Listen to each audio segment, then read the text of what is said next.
Where did all the bread disappear? I don't really know. Maybe they'd taken it all abroad.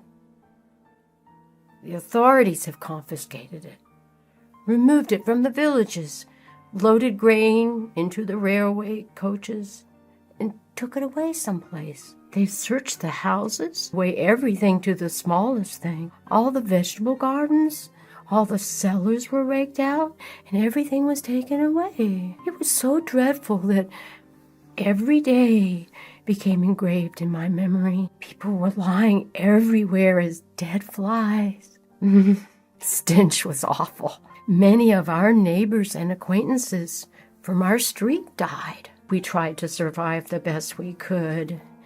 We collected grass, goosefoot, burdocks, rotten potatoes, and made pancakes, soups from putrid beans or nettles, and collected clay from the trees and ate it. Ate sparrows, pigeons, cats, and dogs. When there was still cattle, it was eaten first, and then the domestic animals. Some were even eating their own children. I would never have been able to eat my child.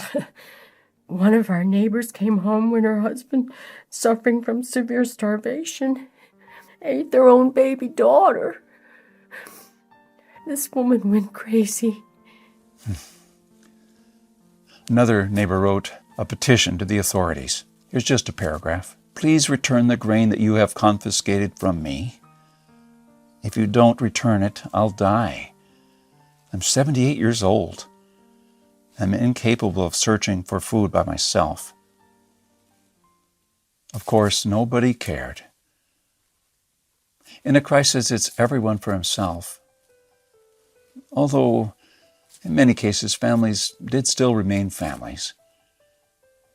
Just after the winter, when there was absolutely nothing to eat, my grandfather, together with his mother, went to the nearest town where the government had established a soup kitchen. Unfortunately, the 25-mile-long journey was too much for his mother. After just 5 miles, she couldn't walk anymore. My grandfather noted in his journal, Mother said, "Save yourself. Run to town." I turned back twice.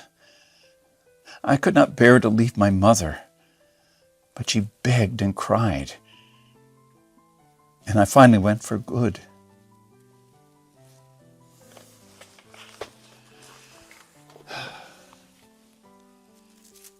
I don't know about you, but I'm a father myself. And when I read this, I burst into tears. Please allow me to take a wild guess without you getting mad at me. Your life's not perfect, but at least you have a computer or a mobile device to view this on. Your fridge is probably half full. And while you have your problems, starvation is not one of them. And even though your job or retirement could be more enjoyable, you probably have enough money to at least get by. That's great. But make no mistake taking this for granted. History has shown us many times that it can all fly away in a split second. The biggest misstep that you can make right now is to think that this can never happen in America or to you. All that my grandfather and our ancestors who came here and formed America lived through would be in vain without lesson number 2. Those who cannot remember the past are condemned to repeat it. Call me old-fashioned, I don't care. But I completely believe in America and what our ancestors stood for. They all had a part in turning this land into one of the most powerful countries in the world. Many died and suffered before our creative mind found an ingenious solution to maybe a century-old problem. Believe it or not, our ancestors' skills are all covered in American blood.